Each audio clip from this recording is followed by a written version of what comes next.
Olá a todos, meu nome é Márcio Babinhas, que eu sou professor do Departamento de Morfologia da Universidade Federal Fluminense. Hoje vamos falar sobre a anatomia aplicada do esôfago. Para essa aula, então, nós traçamos os objetivos, como sempre, a descrição das características gerais do órgão, nesse caso do esôfago, a topografia, a forma, o tamanho, o formato, a constituição, vamos falar sobre as relações anatômicas, a topografia, a sintopia, os segmentos, a morfologia interna e externa, a irrigação arterial, drenagem venosa, drenagem linfática, inervação e algumas considerações clínico-patológicas.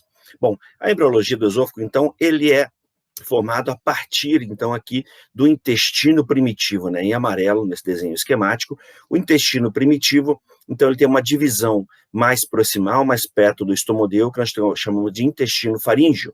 Depois temos o intestino anterior, o intestino médio e o intestino posterior.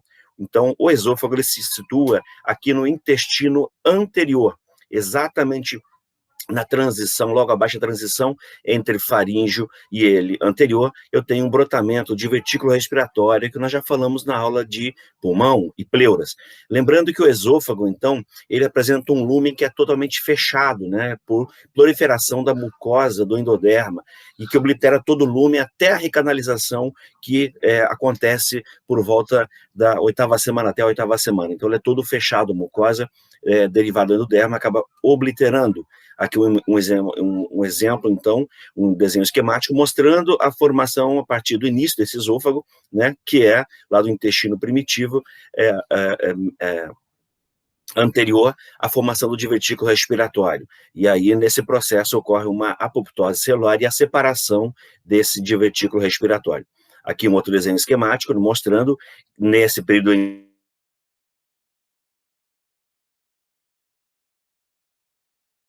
né, fechando os dois tubos, tornando-o independentes. Nesse desenho esquema, nesse da corte histológico, eu posso observar que o esôfago, então, ele sai totalmente independente, um tubo músculo-membranoso, independente, mas muito íntimo aqui da musculatura traqueal, né, do músculo traqueal. E aí acabam comungando da mesma vascularização e parte da inervação. Como generalidade, então, o esôfago, do grego, ele é uma palavra, um termo, uma palavra de origem grega, então, onde oisen quer dizer levar e fagen, comer. Então, levar o alimento até o estômago. Então, é a função do esôfago. Então, na realidade, é um órgão músculo-membranoso que tem a função de transitar, de levar o alimento, então, da faringe até o estômago. Ele é um órgão, então, um tubo, né, músculo membranoso, miomembranáceo, deformável, quer dizer, elástico, né, por conta das contrações aí da musculatura, e ele está, então, entre a faringe e o estômago. O limite, então, proximal, faríngeo, né, e um distal do estômago.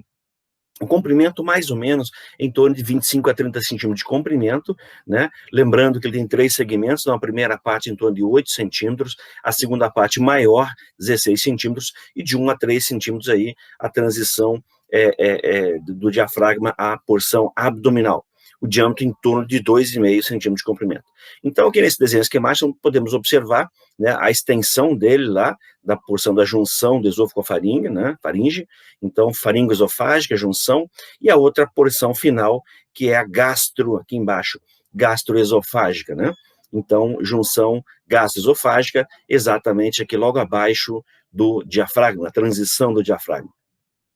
As funções básicas do esôfago é conduzir o alimento da faringe, né, até o estômago, evitar a deglutição de ar, então existe um esfíncter esofágico superior, né, que é o EES, é o esfíncter esofágico superior, e o EEI, abreviado, o esfíncter esofágico inferior.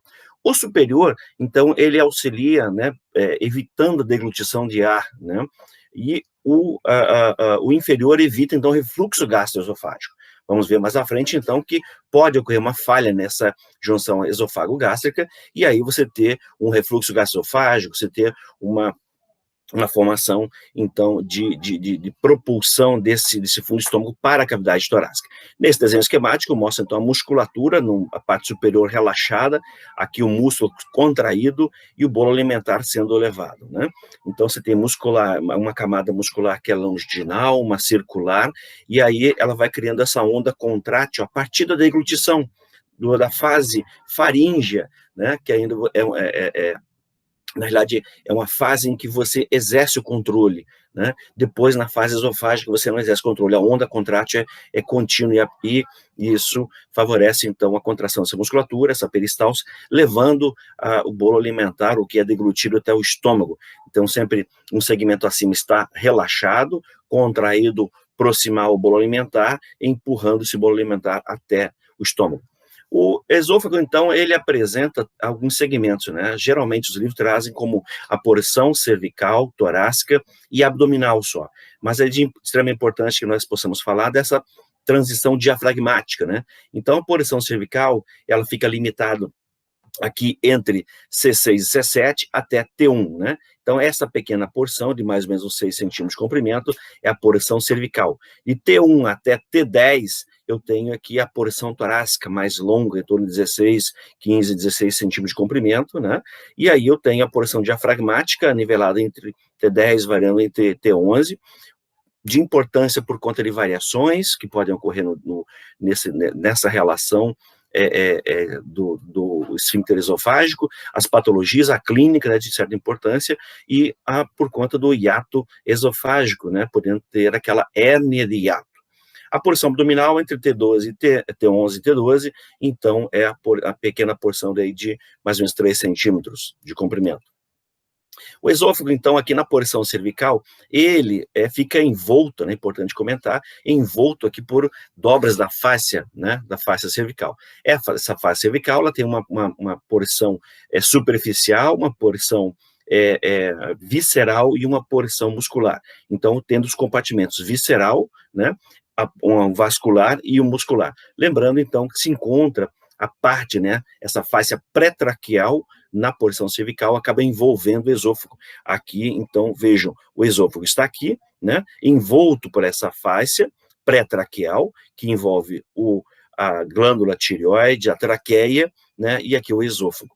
Então, vejam, essa fáscia acaba envolvendo, e elas são contínuas. Aqui está colorido por uma questão didática, né? A faixa superficial de Colli, envolvendo toda a musculatura de superfície, tanto anterior, lateral e posterior, e aí esse projeto envolvendo o compartimento vascular, aí a carótida, a veia jugular, o nervo vago, e uma porção mais profunda, então, que é a pré-traqueal, a lâmina fáscia pré-traqueal, seu desdobramento pré-traqueal, onde tem o compartimento, então, visceral.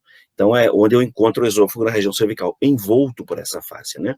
Algumas correlações importantes. Então, o C6 é uma vértebra importantíssima que a gente tem em mente, porque serve de ponto de reparo anatômico para se entender vários segmentos, né? Desde o sistema respiratório, está nivelado aí com o cricoide, logo acima eu tenho a tireoide, com a glândula tireoide, seus lobos laterais, né? A carótida, mais ou menos um pouco acima, então seria C5, ela acaba bifurcando, e o esôfago é o início, né? Então, nivelado, C6 aqui, ó, início do esôfago, C5, C6, a transição, diria, né?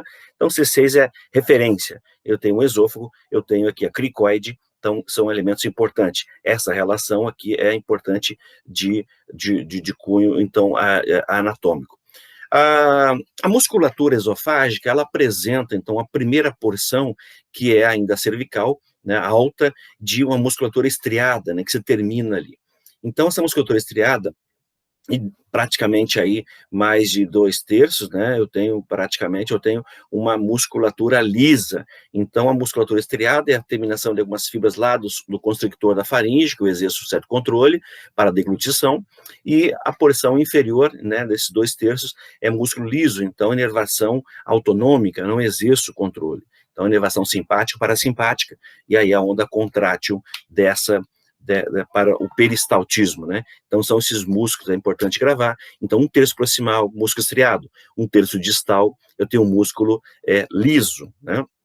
Aqui, um esquema mostrando para vocês, então, eu tenho a faringe com seu constrictor superior, né, constrictor superior, médio e inferior, e aí eu vou ter uma porção que é músculo tíreo-faríngeo, no segmento tíreo-faríngeo, e o cricofaríngeo. Grave esse segmento cricofaríngeo, porque é um músculo, então, mais aqui, mais circular, e que exerce um primeiro, que se encontra exatamente aqui, que exerce um efeito, então, de constricção, um ponto de constricção. Aí seria o esfíncter esofágico superior, né, que controla, então, a eructação, que seria vulgarmente chamado de arroto. Então, o esfíncter esofágico superior é criado a partir do músculo cricofaríngeo, entre a cricoide e a faringe. Então, é esse grupamento, esse feixe muscular aqui. Aqui em cima, então, eu tenho o constrictor superior à faringe, né, médio, na realidade, inferior, médio, superior, mas esse segmento seria o constrictor inferior. Logo abaixo, então, tem o esôfago. Essa primeira parte aqui, então, ainda de fibras de inervação, então, a musculatura, na realidade, musculatura, então, estriada, como falei para vocês, que tem ainda um certo controle por conta de terminações nervosas aí da faringe, do cricofaríngeo. E, logo abaixo, então, o esôfago, agora, eu tenho aí duas camadas, uma camada longitudinal, que o desenho esquemático mostra, e uma camada circular, né? Então, vejo aqui no tórax, ele não é envolto por nenhuma serosa, né? Então, lá no abdômen, todo o trato gastrointestinal é envolto por uma serosa, nós chamamos de peritônio. Aqui no tórax, nós temos uma fáscia. Então, morfologicamente, como todo trato gastrointestinal apresenta, eu tenho sempre uma mucosa aqui, eu tenho uma submucosa, uma túnica muscular e uma túnica adventícia. Lembrando que lá no estômago, do estômago para baixo, então tem uma serosa, que é uma dobra do peritônio. Então, esse tecido conjuntivo frouxo aqui, essa adventícia, né, seria a face torácica. Então, a mucosa, ela apresenta aqui, olha só, no terço superior, uma organização, terço médio e o terço inferior. Então, essas glândulas que se encontram na mucosa secretam então, um líquido com pH mais alcalino para proteger a mucosa gástrica, né?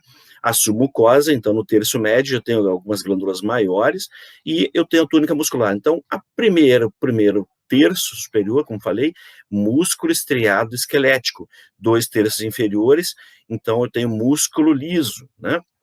E aqui ele vai se mesclando nessa primeira porção ainda com músculo liso e músculo estriado esquelético. E então a adventícia. Então todo o órgão do estômago para baixo terei sempre uma mucosa, uma submucosa, uma muscular e uma serosa. No esôfago eu tenho a adventícia, que é a face torácica. Então, aqui nesse desenho esquemático, notem que essa membrana que está envolvendo o estômago aqui, né, que eu estou marcando para vocês, é o peritônio. Então, aqui é serosa, né?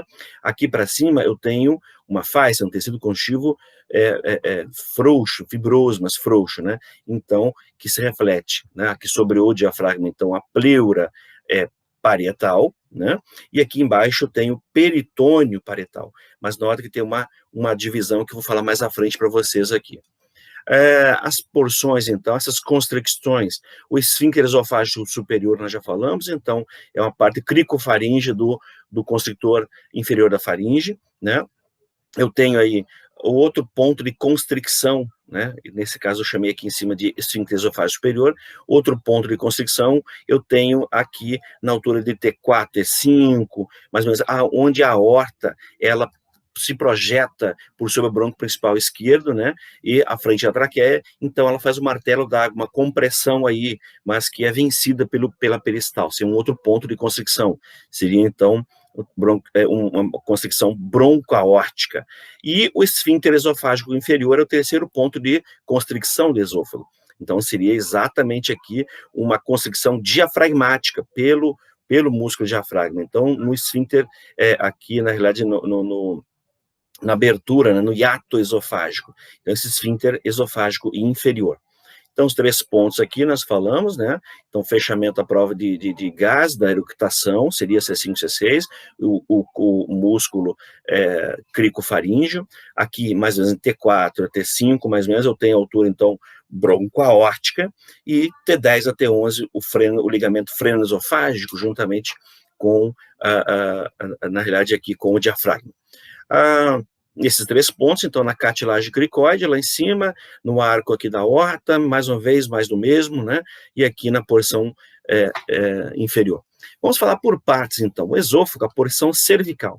Começa onde? Lá em C6. Nós falamos que C6 é uma vértebra importante, né? Por que importante? É um ponto de reparo anatômico palpável na superfície, e aí é importante para identificar no exame de imagem, né?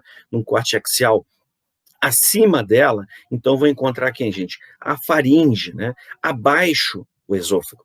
Então, o que me importa? O esôfago e a traqueia, aqui em C6. Grave, então, C6. C6 a T1 é a porção cervical, né? Então, que eu demonstro aqui pelo processo espinhoso na superfície palpável, eu sei exatamente onde está o nível do esôfago, né? E anteriormente eu sei que abaixo daqui da proeminência laríngea, da cricoide, eu tenho da proeminência laríngea, desculpa, da tireoide, eu tenho a cricoide, logo abaixo eu sei que é o esôfago, né? Então, essa é a topografia do esôfago. Nessa outro desenho esquemático, estou mostrando aqui as cavidades, aqui ele em verde, então, a continuação da faringe, né? Então, esôfago logo abaixo aqui do cricofaringe, com a porção desse constrictor inferior, ok? No esquema do Netter também. Então, como topografia. Notem a porção cervical, então as relações, fica logo atrás da traqueia, ladeado pelas carótidas, comum direita e esquerda, né? Obviamente também aqui eu tenho dois nervos, que são o nervo vago, e junto com as carótidas e as jugulares, estão embainhados aqui pela fáscia, a face cervical no compartimento vascular. Então, bainha carotídea.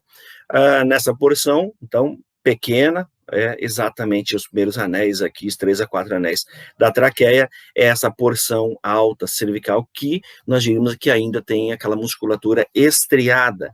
Nesse outro desenho aqui, com afastamento por uma pinça, notem que tem algumas fibras, né, que se entrelaçam com o músculo traqueal. Isso de uma herança embriológica da apoptose desse espaço, uma vez que, lembrando que toda a estrutura a mais azulada aqui, que é a laringe e a traqueia, tem origem nesse intestino, que nós chamamos de intestino anterior do embrião. Aqui uma vista posterior, então, morfologicamente, notem que aqui apresenta essa primeira parte, né, do esôfago, na transição faringo-esofágica, eu tenho aqui um trígono, que é, na realidade, parte da musculatura longitudinal, ela é falha aqui. Então, eu tenho somente para a superfície logo abaixo da fáscia, eu vou encontrar aqui somente camada circular. Então, esse trígono, também chamado de trígono de Lamier, né, ou trígono de Killian, então ele tem uma fragilidade, pode desenvolver aqui com o tempo, né, uma terceira idade, alguns divertículos, pseudo-divertículos, nesse caso, divertículo de Zenker. Aqui a imagem, então, dessa porção aberta, mostrando, então, aqui, veja, a mucosa do esôfago, uma camada circular, né, e aqui longitudinal. E aqui a mucosa, né, toda a mucosa do esôfago, na porção, então, já esofágica abaixo aqui da faringe. De importância nessa região, quanto à deglutição, eu cito aqui alguns artigos mostrando algumas constricções patológicas para o mecanismo de deglutição, e que deve ser investigado. Então, uma radiografia simples, eu consigo evidenciar, então, uma disfagia secundária, alguns processos que acontecem aqui na coluna vertebral, onde, na realidade, você tem alguns osteófitos e sindesmófitos e acabam formando esses pseudo bico de papagaio, que é assim empiricamente conhecido, né? Na realidade, então, são os antesófitos que acabam formando aqui conexões, né, ósseas, né? E aí acabam fazendo até uma barra óssea, às vezes, trazendo uma disfagia. Então, é importante ficar de olho na disfagia para uma estrutura óssea, né, de alteração degenerativa da coluna, ou às vezes por uma massa, né, que pode fazer essa disfagia mecânica.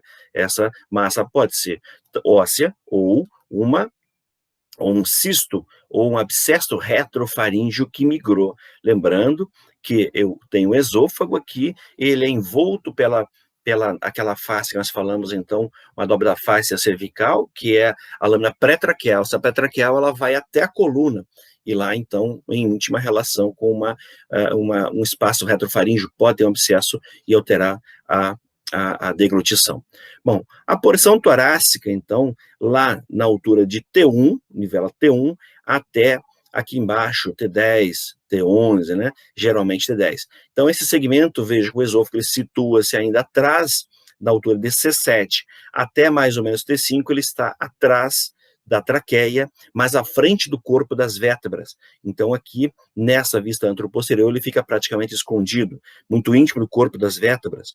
Depois que a traqueia se bifurca em brônquio principal direito e esquerdo, ele continua-se, agora nesse sentido ainda longitudinal, à frente do corpo das vértebras, e lá na porção mais distal, mais baixa, ele acaba, por sua vez, cruzando anteriormente a aorta. Então, ele fica à direita da aorta, à frente do corpo das vértebras, e à sua direita ele encontra, então, uma íntima relação com a veia ázigo, que drena, então, essa parede torácica, ok? Então, o esôfago está aqui, porção torácica. Nessa imagem do Netter, conseguimos observar, então, a porção torácica, então, ainda a parte atrás da traqueia, lá a uma altura de T4, T5, ele, então, torna-se mais, muito íntimo, né? De quem? Dos pulmões, do pulmão direito e do esquerdo, tanto é que ele apresenta umas impressões no pulmão direito e no esquerdo. A direita aqui da aorta, escondendo a coluna vertebral que está atrás, e aqui uma íntima relação com os dois nervos, né, o nervo vago direito e esquerdo, né, que vai descer, vou formar um plexo esofágico mediastinal, que a gente vai falar mais à frente, e lá se organizando em nervo vago anterior.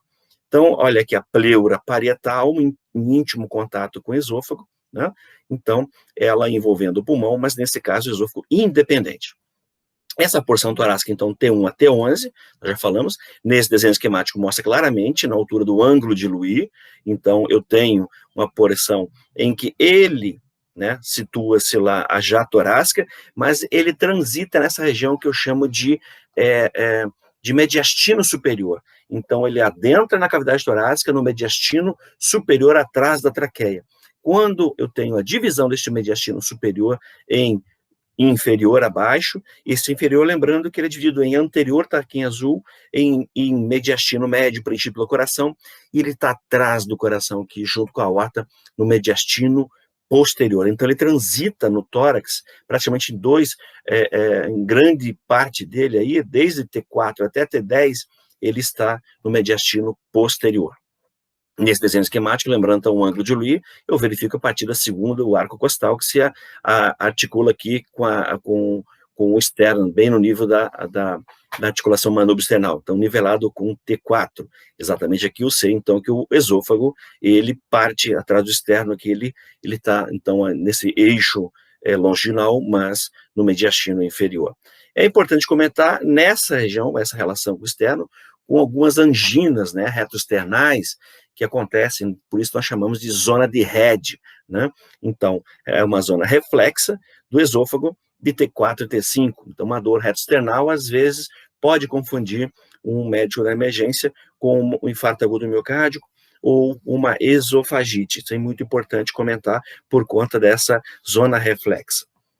Aqui no corte axial, mostrando a anatomia, então, dele, né, entre a coluna e a traqueia, né, nessa região ainda torácica, né, já torácica alta, o ducto torácico aqui, e aqui não consigo visualizar, mas teríamos a ásigo um pouco mais abaixo, aqui os laríngeo recorrentes, então aqui são a porção ainda alta, né, eu diria que torácica alto mediastino superior.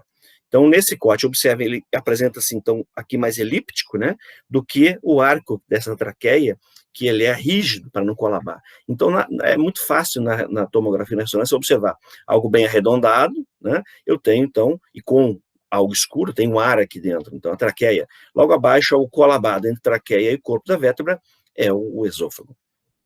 As relações no tórax, então, ele transita aqui no tórax, à sua direita, ele está atrás, na realidade, no mediastino médio, né, desculpa, mediastino posterior, atrás da traqueia, e à sua direita, ele é visível, então, vai ter uma íntima relação com o pulmão direito, né, ele é atravessado aqui pela veia,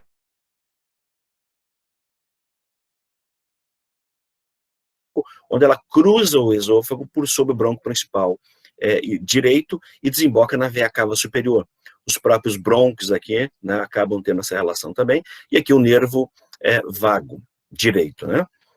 Então, essa é a relação no tórax à direita. E toda a pleura parietal acaba recobrindo, né, junto com esses órgãos. Nesse esquema aqui mostrado, então, eu tenho aqui na porção torácica os nervos, aqui o ducto torácico, o ducto de Pequet, aqui a veia ázigo, nessa relação ainda, então, aqui com o coração, é importante comentar, porque como já falamos, dessa relação com a esofagite e a M, isso é importante ter em mente, essa relação anatômica e nervosa, levando aquela zona reflexa T4 e T5 de RED, na região reto-external. Então, nem sempre uma dor reto-external é infarto, pode ser uma esofagite, mas não pode se tratar de uma esofagite, um infarto como se fosse uma esofagite, né? Então, aqui a relação dele com a aorta, ele está à direita da aorta, depois ele fica à frente da aorta para cruzar aqui o diafragma, né, no hiato esofágico. A porção toda dele aqui, então, musculatura longitudinal e circular, né? Aqui numa imagem de tórax observamos aqui o esôfago, né, nessa transição, olha o arco da aorta aqui, e o esôfago descendo, então, a porção torácica, né, em todo esse plano, que é visível. E, num contrastado, é importante observar, quando se faz o contraste, um esôfago, a porção terminal, com um aspecto nós chamamos de ampola epifrênica, ou sinal do bico de pássaro. Isso tem alteração patológica por conta de uma estenose que acontece aqui. Existem algumas patologias que eu vou falar mais à frente, então na radiografia contrastada você consegue visualizar essa estenose.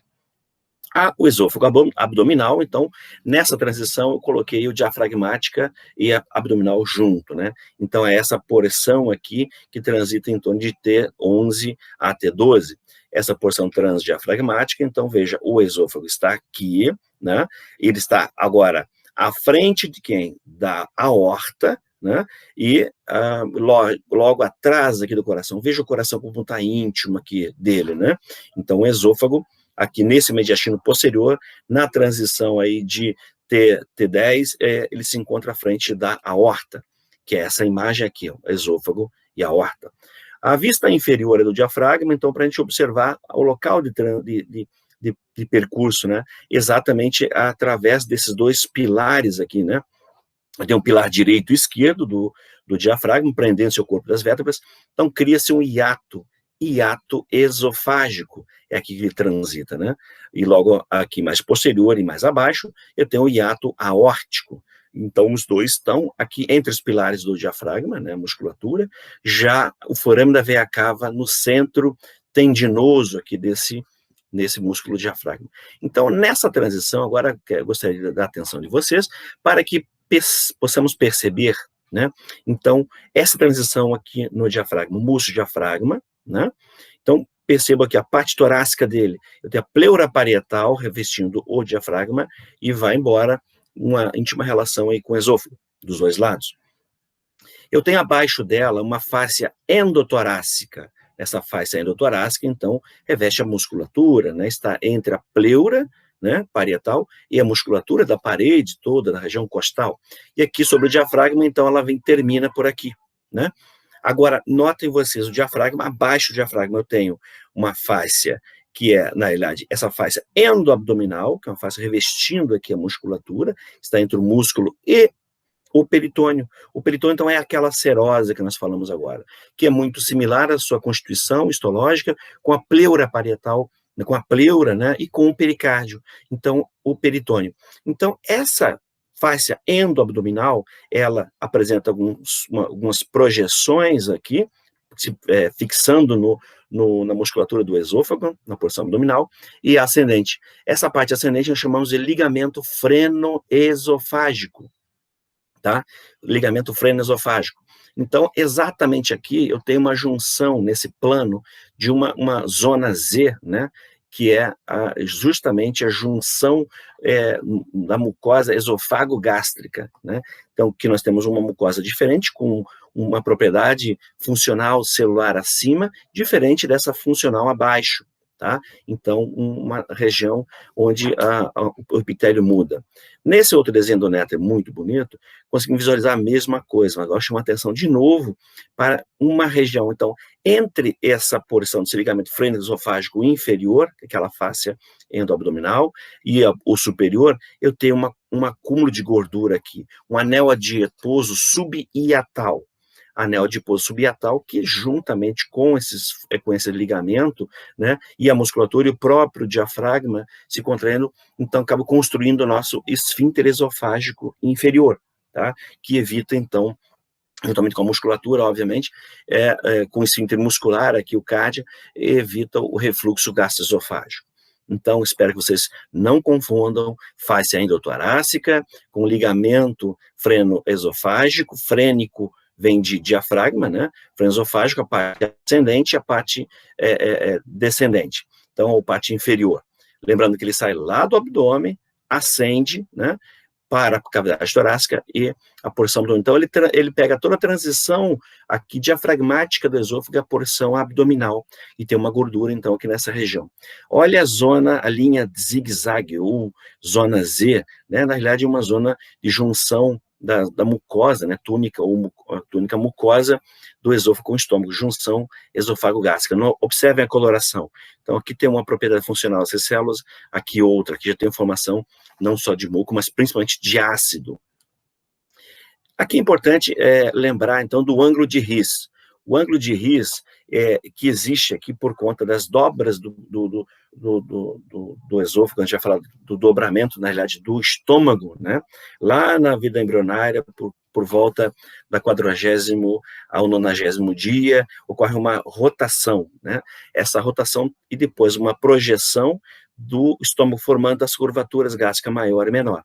Essas rotações e projeções acabam criando uma angulação aqui de mais ou menos 60 graus a 65 graus. Então, exatamente na junção esofágico-gástrica, e aí esse ângulo de His, juntamente com o ligamento freno-esofágico, né, tanto a porção superior e inferior, mais a gordura, mais o anel muscular do esfíncter cardia, isso tudo o que compõe o esfíncter esofágico inferior, acaba reduzindo o refluxo esofágico, gastroesofágico, RGE, refluxo gastroesofágico, então diminui, né?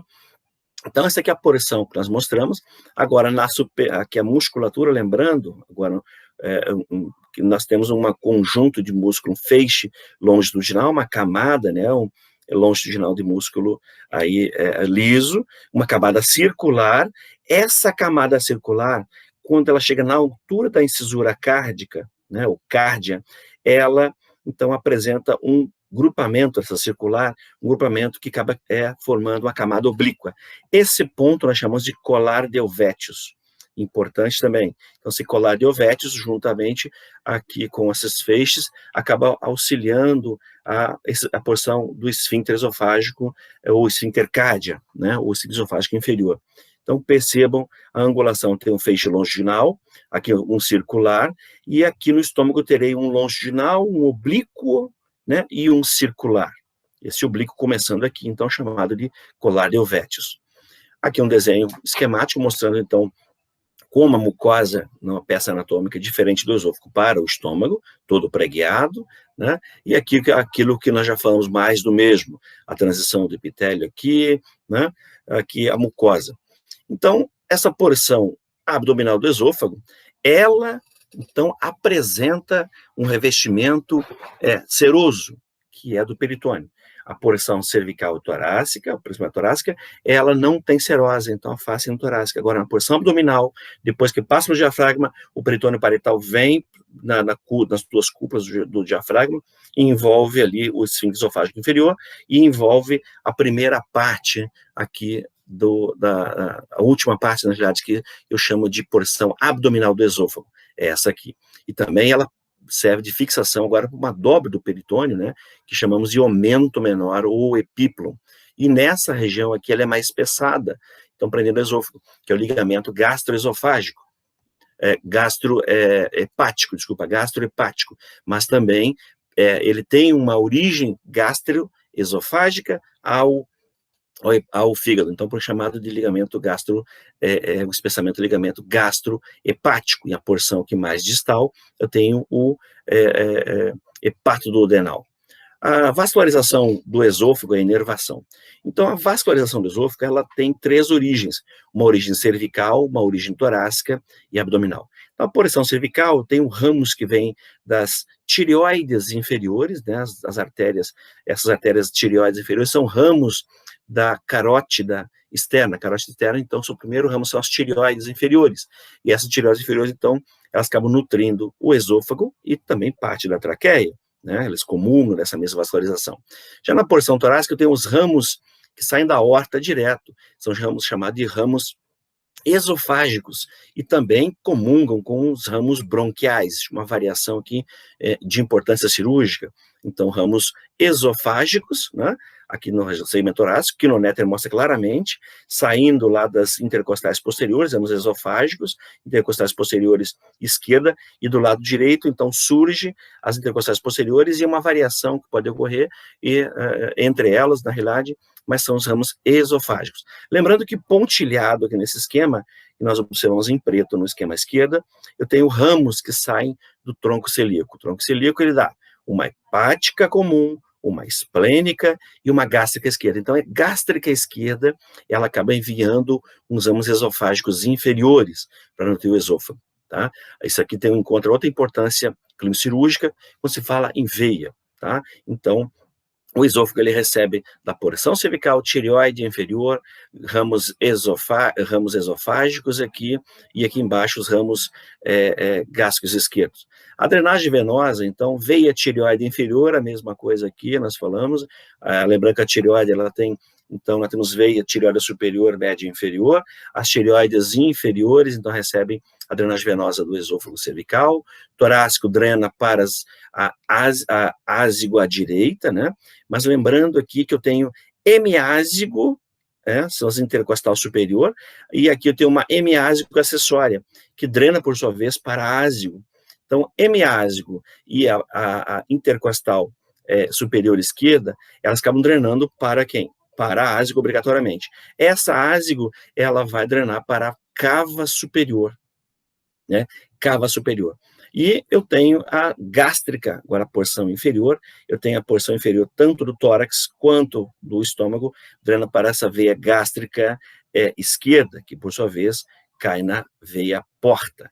E aqui encontra um problema importante, que são as varizes esofagianas, quando você tem uma obstrução desse sistema porto-cava. A drenagem linfática do esôfago, então, acontece por linfonodos cervicais profundos, né, que se encontram aqui, entre a traqueia, drenando a traqueia e o esôfago, né. Eu tenho os mediastinais posteriores e eu tenho os gástricos esquerdos, então, 3 grupos. Uns cervicais profundos, aqui na região cervical, torácica, então, são os mediastinais posteriores, também acaba drenando para os grupos paratraqueais, os traqueobronquiais, e a porção inferior aqui, para os gástricos esquerdos. Então, tem uma comunicação aqui de importância. Note que o esôfago aqui, ele mantém uma relação também, que eu não havia comentado, que é do ducto de Pequet, ou ducto torácico. A inervação acontece, então, por um plexo periesofágico, lembrando que nós temos lá em cima aquele nervo vago direito-esquerdo, né? E ele vai formar um plexo, então, um tronco vagal, que é um tronco vagal anterior e um tronco vagal posterior. Geralmente o anterior ele tem pode ter mais de um ramo, o posterior geralmente é um ramo só. E aí também essa porção parasimpática, nervo vago. A inervação simpática acontece por gânglios, né, simpáticos lá do 5º ao 12º, tá? Então são esses gânglios aqui, são paravertebrais, cadeia simpática. Esse mais clarinho, né, mais amarelo, nervo vago, então, esquerdo e direito, formando um plexo esofágico aqui, ok? Que ele vai se continuar lá na porção abdominal como anterior e posterior. Então, mais uma vez, o esquema aqui mostrando para vocês os gânglios, né, paravertebrais, e aqui o nervo vago, esse nervo vago dos dois lados, né?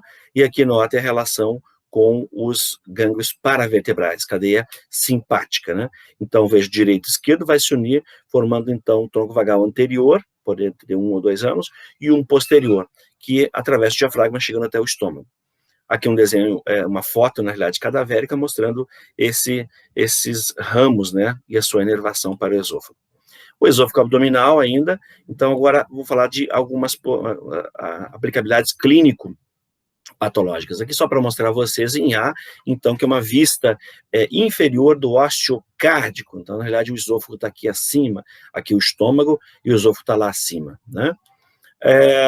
Alguns principais sinais e sintomas esofagianos, então temos alguns termos que é importante a gente ter em mente essa relação. O que é uma disfagia, uma dificuldade de deglutição, né? Está mais alta, mas pode ser baixa. Essa disfagia pode acontecer por conta daquelas obstruções que nós falamos anteriormente. Odinofagia é uma deglutição com dor, né? A pirose é aquela queimação, é uma sensação de queimação retroesternal ligada, então, às zonas de Redd, né? Eu tenho regurgitação, é um refluxo gastroesofágico, né? Um retorno do alimento através do esôfago até a boca. Cólica esofagiana, diferente de dor, né? Então, uma cólica é uma dor retroesternal também em aperto, essa que confunde principalmente com infarto agudo miocárdico, né? E aí, hematêmese, então, vômito com sangue. O sangue, às vezes, pode ser vivo, né? Recém ejetado do vaso, como também coagulado. As varizes esofagianas, então, aquela drenagem venosa mais inferior do esôfago, acaba, por sua vez, drenando lá para quem? Esse sangue drena para a veia gástrica esquerda, e ela no sistema porto-cava. Quando isso ocorre, uma, certo, aqui, congestão nessa imagem, congestão das gástricas esquerdas, porque não está conseguindo adentrar nesse fígado que está apresentando obstrução, né? Essa obstrução pode ser com a cirrose, pode ser um adenocarcinoma, enfim, esse aporte de sangue que vai para o fígado não consegue chegar, portanto vai congestionando, e aí na mucosa eu tenho a formação dessas varizes esofagianas, né? Então, essa drenagem aqui não consegue acontecer, e aí tem uma formação dessas varizes esofagianas, que por sua vez são elas que sangram, então levando a hematêmese. Era de hiato, então o hiato esofágico, aquela estrutura, aquela região de transição do esôfago através do diafragma, então pode acontecer uma propulsão desse fundo do estômago para a cavidade torácica, né? Então é uma protrusão do estômago para cima do diafragma, isso é uma hérnia de hiato, né? Então você visualiza essa projeção aqui. Existe uma classificação, ela pode ser por deslizamento, tipo 1, pode ser paraesofágica, tipo 2, ou mista.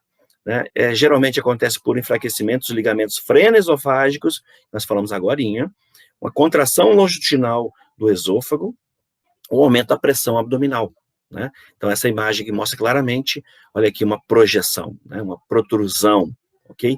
Essa aqui é uma protrusão, essa paraesofágica, essa aqui por deslizamento. A doença do refluxo gastroesofágico, então, consiste no deslocamento, né, sem esforço, do conteúdo gástrico para o esôfago, e, por sua vez, até a cavidade bucal. Geralmente traz uma pirose, essa regurgitação, pode trazer também complicações, como a estenose péptica do esôfago, um esôfago de tanto processo inflamatório ácido ali, eu posso levar um esôfago de Barré, né, estenose em 10%, e úlcera, o sangramento esofágico. Percebemos aqui nessa imagem, o esfíncter esofágico inferior, né, projetando aqui, então, esse conteúdo ácido para o esôfago, né.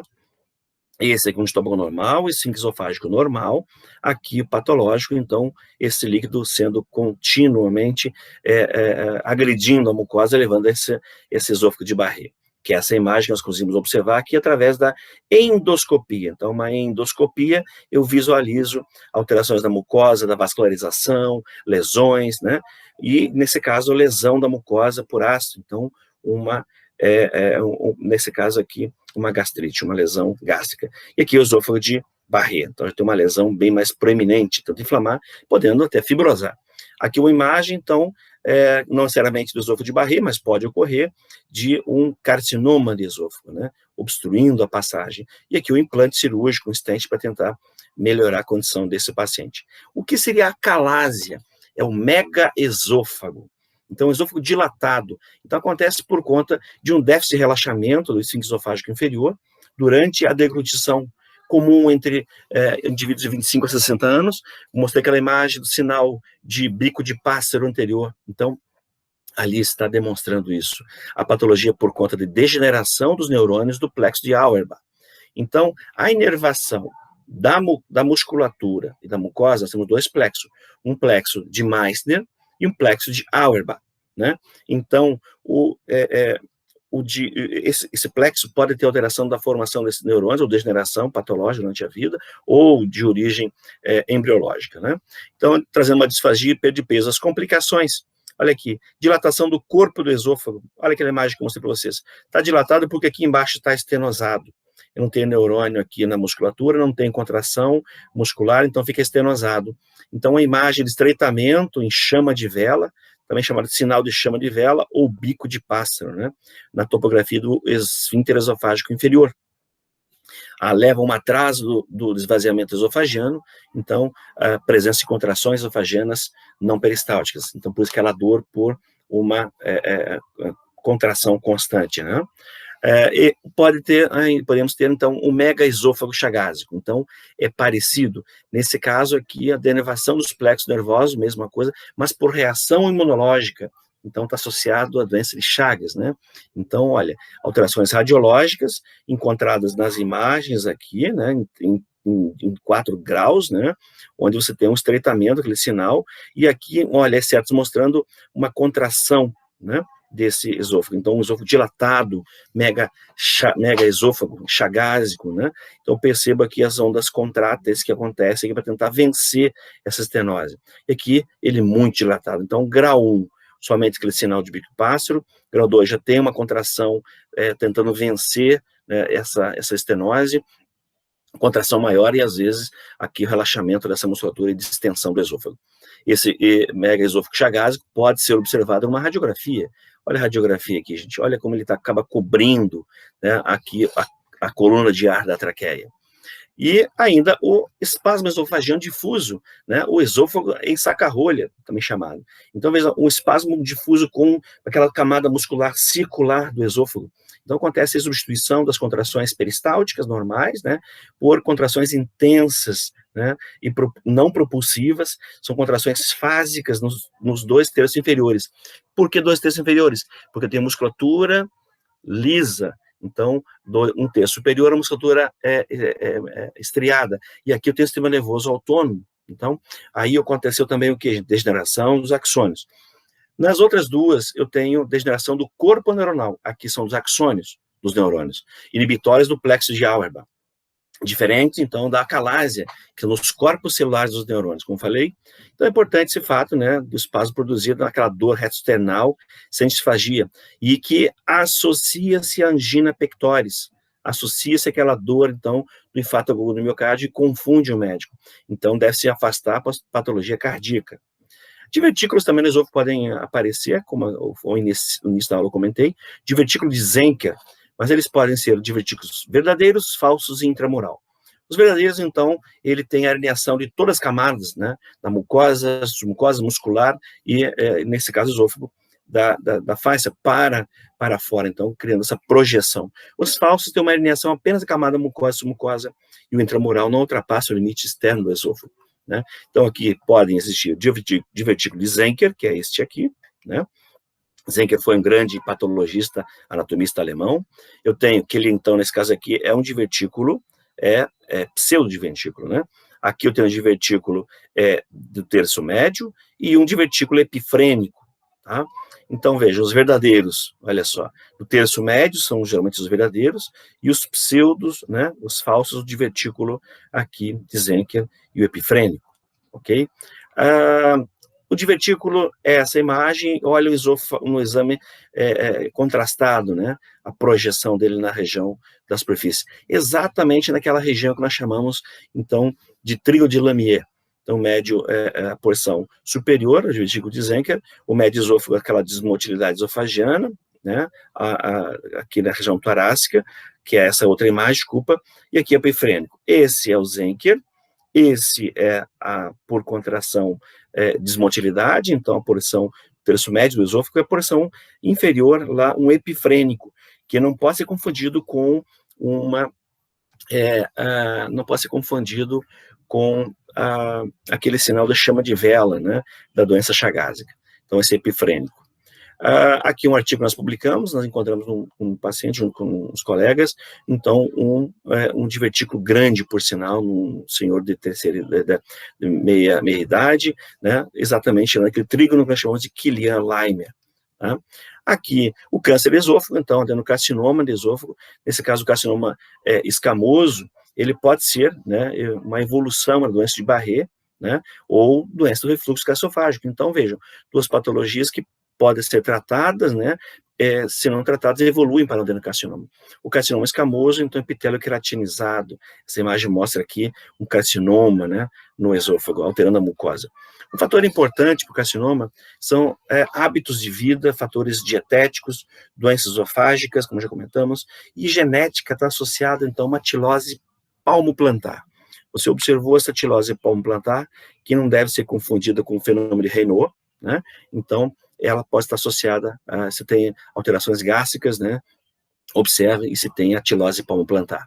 Tratamento cirúrgico, então, é uma esofagectomia, né? Praticamente quase que total, né? Então, 2/3 são retirados do esôfago e o estômago, ele transita no tórax, então ele assume a função, né? Outros defeitos importantes congênitos, importante é a fístula traqueoesofágica no bebê, então, onde eu tenho a formação daquele divertículo respiratório que surge do intestino anterior, primitivo, então pode apresentar um esôfago proximal, um coto, naquela apoptose, né? Um coto proximal e o distal ligado à traqueia. Em 86% pode acontecer isso. Em 7% somente uma atresia, em 4% uma atresia com fístula, em 2% uma traqueoesofágica e 1%, ainda bem que é bem pouco, né? Uma porção proximal, atresia proximal. Imagina a primeira deglutição de leite, pode levar a encharcar o pulmão, né? Levar uma broncoaspiração. Esse aqui também é perigoso, 86%, porque o leite chega aqui, dá aquele efeito de pia entupida, né? Há um refluxo e encharca o pulmão. Isso deve ser diagnosticado, então, naquele exame de ultrassom morfológico. Os defeitos no diafragma, como a hérnia de Bostalek, vejam, eu tenho 2 forames aqui, que são na região do diafragma, um que fica mais posterior aqui, que é o forame de Bostalek, né? E um mais anterior, que é de Morgani. Por essas aberturas, por pressão abdominal, falha embriológica, pode acontecer isso aqui, gente. Alças intestinais, ascender o tórax, né? Através do diafragma. Então, hérnia de Bostalek. Aqui apresento, então, a literatura utilizada para essa aula. Agradeço a todos.